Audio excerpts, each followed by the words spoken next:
বিশ্বনবীর গোটা উম্মাহ নিয়ে চিন্তা। সব নবীকে আল্লাহ তাআলা একটা করে দোয়া দিয়েছিলেন আর বলেছিলেন, নবী একটা স্পেশাল দোয়া করার সুযোগ তোমাদেরকে দিলাম, ওই দোয়া করলেই কবুল হয়ে যাবে। কিন্তু সুযোগ পাবা জীবনে কয়বার? সবাই বলেন কয়বার? সব নবী কয়টা করে পাইছে? সব নবী তাদের দোয়াগুলো দুনিয়াতেই করে ফেলেছে। বিশ্বনবী বলেন, লিকুল্লি নবিয়্যিন দাওয়া মুস্তাজাবা। এই দুনিয়াতে সব নবীদের একটা করে মুস্তাজাবুদ দাওয়া আছে। আল্লাহ বলেছে, ও নবী, একটা করে স্পেশাল দোয়া করার সুযোগ পাবা, দোয়াটা করা মাত্রই কবুল করে নেব। বিশ্বনবী বললেন, এই পৃথিবীর বুকে যত নবী রাসূল দুনিয়ায় এসেছে সব নবীরা তাদের স্পেশাল দোয়া দুনিয়ায় করে ফেলেছে, ইল্লা আনা, কিন্তু আমি করি নাই। বিশ্বনবী বললেন, ওয়া ইন্নী আখতাবিউ দাওয়াতি শাফাআতান লিউম্মতি ইয়াউমাল কিয়ামাহ। আমি আমার স্পেশাল দোয়াটা করি নাই, আমার স্পেশাল দোয়াটা আমি আমার গুনাহগার উম্মতকে বাঁচানোর জন্য কিয়ামত পর্যন্ত রেখে দিয়েছি। আমরা যেদিন বিপদে পড়ে যাব, যেদিন আমার আব্বা আমারে চিনবে না, আমি আমার আব্বারে চিনব না, নেতা তার কর্মীরে চিনবে না, কর্মী নেতারে চিনবে না, ঠিক কি না? পীর সাহেব মুরিদরে চিনবে না, মুরিদ পীর সাহেবরে চিনবে না, স্বামী তার স্ত্রীরে চিনবে না, স্ত্রী তার স্বামীরে চিনবে না। নবী থেকে শুরু করে, অলি থেকে শুরু করে, শহীদ থেকে শুরু করে সবার মুখে একটাই জিকির, ইয়া নাফসি ইয়া নাফসি ইয়া নাফসি। আকাশের সূর্যটা যেদিন মাথার কাছে চলে আসবে, জমিনটা তামার জমিন হয়ে যাবে, সূর্যের তাপে মাথার মগজগুলো ভাতের মাড়ের মতো গলে গলে নাকের ছিদ্র কানের ছিদ্র দিয়ে টপ টপ করে বেয়ে বেয়ে নিচে পড়বে। ওই কঠিন দিনে কেউ কাউরে চিনবে না। বিষ্ণু বললেন, ওই দোয়াটা আমি দুনিয়ায় করি নাই, আমি বদরের যুদ্ধে মার খেয়েছি, উহুদের যুদ্ধে দাঁত ভেঙেছি, আমি না খেয়ে পেটে পাথর বেঁধেছি। আমি যদি ওই দিন দোয়া করতাম, আল্লাহ দোয়া কবুল করে নিত, জান্নাতি খাবার দিয়ে দিত, আমার মায়ের খাওয়া লাগতো না, তায়েফে আমার রক্ত ঝরতো না, দোয়া করলেই কবুল। কিন্তু ওই দোয়াটা আমি দুনিয়ায় করি নাই, ওই দোয়াটা আমার জন্য, আপনার জন্য, আমাদের জন্য বিশ্বনবী জমা রেখে দিয়েছে। এজন্য বিশ্বনবীর চিন্তা আর আমাদের চিন্তা এক চিন্তা না, বিশ্বনবীর পুরা উম্মতের চিন্তা। কিয়ামত পর্যন্ত যত মানুষ আসবে সবাই আমার উম্মত, না জানি তাদের নসিবে কি হয়ে যায়। এই চিন্তার বোঝা বিশ্বনবীকে কাবু করে ফেলেছিল। আল্লাহ বললেন, নবী নো টেনশন, কোনো টেনশন নাই, আপনার এই চিন্তার বোঝাকে আপনার পিঠ থেকে আমি আল্লাহ নিজ দায়িত্বে সরিয়ে নিলাম। এজন্য আল্লাহ বললেন, আলাম নাশরাহ লাকা সাদরাকা ওয়া ওয়াদা'না আনকা বিজরাক আল্লাযী আনকাদা যাহরাক। যেই চিন্তার বোঝা আপনাকে কষ্ট দেয়, যেই চিন্তার বোঝা আপনারে পেরেশান করে তোলে, আপনার পিঠ থেকে ওই চিন্তার বোঝা নবী আমি সরিয়ে নিলাম। কি দিয়ে সরিয়ে নিল? কোরআনের আলো দিয়ে। আওয়াজ করে বলতে হবে, কি দিয়ে? বিশ্বনবী মক্কায় দেখতেন মূর্তির পূজা হয়, আল্লাহর ঘরের ভিতরে 360টা মূর্তির পূজা। বিশ্বনবী দেখতে পেলেন দুর্বলের উপরে সবলের অত্যাচার, বিশ্বনবী দেখতে পেলেন নারীদেরকে অত্যাচার করা হয়। কন্যা সন্তান হলে বাবা তার মেয়েটাকে নিয়ে জঙ্গলের ভেতরে ঢুকে কিংবা মরুভূমির ভেতরে যে জীবিত দাফন করে দেয়। ওয়াইদাল মাউউদাতু সুইলাত ওয়াদুল বানাত। বিশ্বনবী এগুলো দেখতেন চারপাশে, দেখে এই পথহারা জাতিকে কিভাবে উদ্ধার করবেন, কি দিয়ে উদ্ধার করা যায়, এই টেনশনে বিশ্বনবীর পিঠ বাঁকা হয়ে গিয়েছিল। উপমা বাঁকা হয়ে গিয়েছিল, বিশ্বনবী সব সময় পেরেশান থাকতেন। আল্লাহ বললেন, নবী টেনশনের দরকার নাই, হেরা গুহায় এমন একটা নূরের আলো দিয়ে আমি আপনারে আলোকিত করব, যার মাধ্যমে সব পেরেশানি দূর হয়ে যাবে। ألم نشرح لك صدرك ووضعنا عنك وزرك الذي أنقض ظهرك। আপনাকে পেরেশান বানিয়ে দেয় এরকম সব চিন্তার বোঝা আমি আল্লাহ সরিয়ে নিলাম। সুবহানাল্লাহ। দুইটা নেয়ামত শুনলাম, এবার 3 নম্বর নেয়ামত আল্লাহ বললেন, ওয়া রাফা'না লাকা যিকরাক। এই আয়াতটা মুখস্থ করতে হবে আজকে, আমার সাথে সাথে পড়েন, ওয়া রাফা'না লাকা যিকরাক। সবাই বলেন নাই, পড়েন, ওয়া রাফা'না লাকা যিকরাক ওয়া রাফা'না লাকা যিকরাক। নবী হে, আপনার সম্মানকে আমি আকাশচুম্বী করেছি। I have dignified your status high and I, the highest peak. আপনার মর্যাদা উঠাতে উঠাতে আকাশ বাতাস ছাপিয়ে সাতাকাশ কাঁপিয়ে আরশের উপরে নিয়ে গিয়েছি।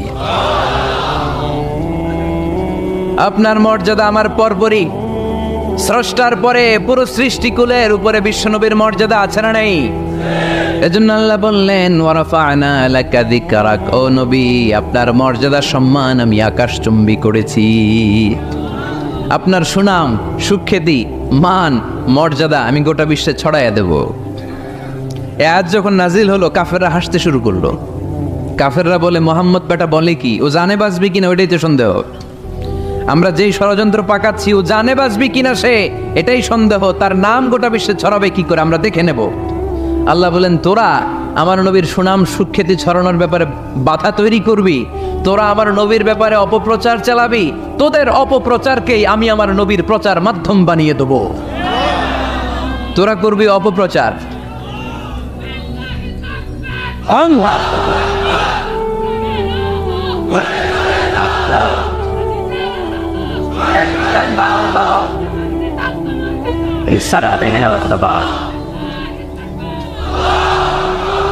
তোদের অপপ্রচারকে আমি আমার নবীর জন্য প্রচার মাধ্যম বানিয়ে দেব। এরকম অনেক সময় হয় না যে কেউ কেউ অপপ্রচার করে কারো বিরুদ্ধে, এটা তার জন্য প্রচার হয়ে যায়। কেউ অপপ্রচার চালায়, আল্লাহর মেহেরবানিতে ওইটা তার পাবলিসিটি হয়ে যায়।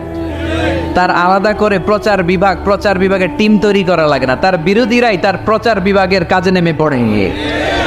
বিশ্বনবী বললেন তোরা, আল্লাহ বললেন তোরা আমার নবীর সুনাম সুখ্যাতিকে থামাবি, তোদের মাধ্যমে আমি বিশ্বনবীর সুনাম সুখ্যাতি গোটা বিশ্বে বুলন্দ করে দেব। আবু জাহেল ঘোষণা দিল খবরদার, হজের মৌসুম, হাজী সাহেবরা গোটা বিশ্ব থেকে আসবে, আমার দলের কর্মীরা তোরা যেটা করবি সেটা হচ্ছে হাজীদের কাছে যেয়ে বলবি মক্কায় নতুন এক পাগল আসছে, নতুন এক জাদুকর আসছে, নাম মোহাম্মদ। নাউজুবিল্লাহ পড়বেন না। খবরদার হাজী সাহেবেরা এই পাগলের কাছে যেও না। সব হাজিরা গোটা বিশ্ব থেকে এসে মক্কার মিনা প্রান্তরে তাঁবুর ভিতরে ঢুকেছে, আর আবু জাহেলের টিম মেম্বাররা সব তাঁবুর ভিতরে উকি মাইরা কয় খবরদার নতুন পাগল আইছে। সবাই কয় নাম কি? কয় মোহাম্মদ। নতুন পাগল এসেছে, নাম মোহাম্মদ। নতুন জাদুকর এসেছে, তার নাম মোহাম্মদ।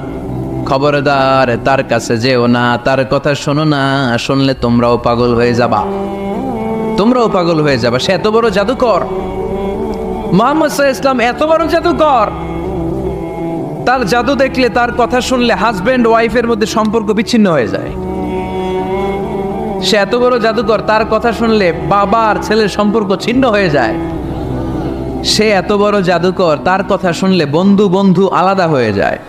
খবরদার হাজী সাহেবরা, তোমরা হজ করতে এসেছো করো, জমজমের পানি খাও আর খেজুর নিয়ে যাবা বাড়িতে, কিন্তু মুহাম্মদ সাল্লাল্লাহু আলাইহি ওয়াসাল্লামের কাছে যাওয়া যাবে না।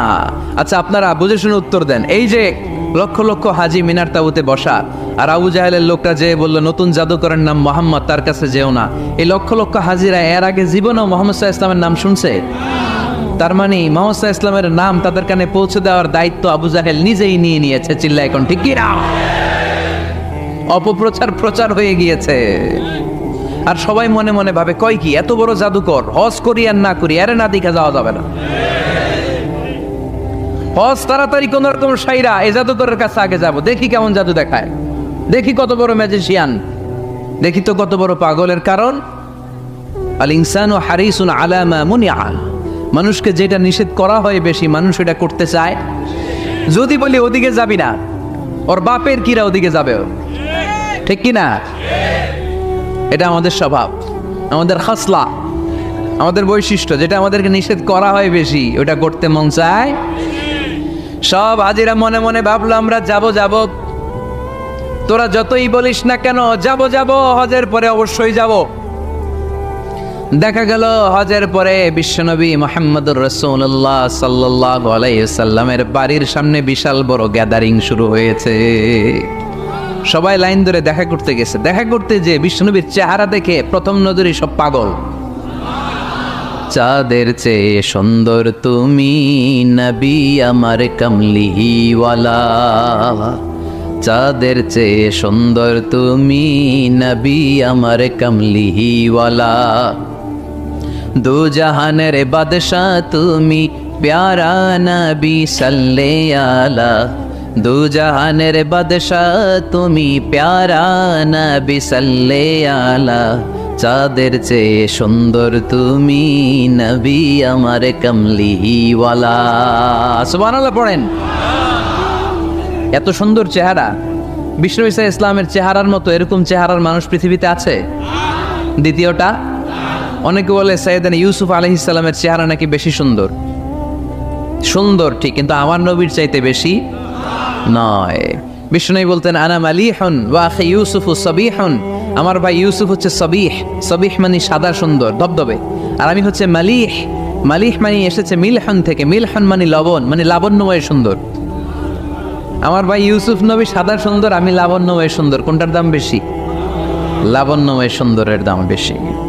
সাইয়েদনা ইউসুফ আলাইহিস সালামের চেহারা দেখে মিশরের মেয়েরা লেবু কাটতে যে বা কমলা কাটতে যে আনার কাটতে যে কমলা কাটতে যে আঙ্গুল কেটে ফেলেছিল, কোরআন তার সাক্ষী। ওয়া কাত্তা'না আইদিয়াহুন, আম্মাজান আয়েশা রাদিয়াল্লাহু তাআলা আনহা যখন এই ঘটনা শুনেছেন, তিনি মিশরের মেয়েদেরকে ডাক দিয়ে বলেছেন, ও মিশরের মেয়েরা, তোমরা ইউসুফ নবীর সৌন্দর্য দেখে লেবু কাটতে যে আঙ্গুল কেটেছ, আমার স্বামী প্যারা নবী মুহাম্মদ রাসূলুল্লাহর চেহারা যদি তোমরা দেখতা, তাহলে লেবু কাটতে যে আঙ্গুল নয়, কলিজাটা কেটে টুকরা টুকরা করে দিতা।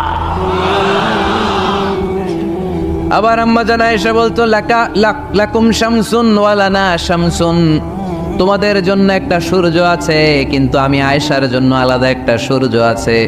তোমাদের সূর্যটা প্রতিদিন সকালবেলা পূর্ব আকাশে উদিত হয়ে গোটা দুনিয়াটারে আলোকিত করে দেয়, আর আমার সূর্যটার নাম হলো মুহাম্মদ সাল্লাল্লাহু আলাইহি ওয়াসাল্লাম। মসজিদে নববীতে এশার নামাজের পরে আমার সূর্যটা আমার ঘরে উদিত হয়। তোমাদের সূর্য সকালবেলা পূর্ব আকাশে উঠে গোটা দুনিয়াটারে আলোকিত করে, আমার সূর্য মুহাম্মদ এশার নামাজের পরে আমার ঘরের ভেতরে যখন উকি দেয়, আমার পুরো ঘরটারে আলোকিত করে দেয় কে? এত সুন্দর চেহারা ছিল, ওনার চেহারার নূর দিয়ে হারানো সুই খুঁজে পেয়েছে বিশ্বনবীর স্ত্রীরা। চিল্লায় করে আল্লাহু আকবার। বিশ্বনবীর চেহারার সৌন্দর্যের সাথে কারো সৌন্দর্যের কোনো মিল হবে? No comparison with our beloved prophet Muhammad sallallahu alayhi wasallam. Whether it's the fitness, whether it's the appearance, whether it's the status, no comparison with our prophet. এটা ফিটনেসের দিক থেকে হোক, এটা চেহারার সৌন্দর্যের দিক থেকে হোক, এটা কণ্ঠস্বরের ঝংকারের দিক থেকে হোক, সম্মান আর মর্যাদার দিক থেকে হোক, আমার নবীর সম্মানের ধারে কাছেও সম্মান পৃথিবীর কারো হতে পারে না। চিল্লায় বলেন ঠিক কিনা?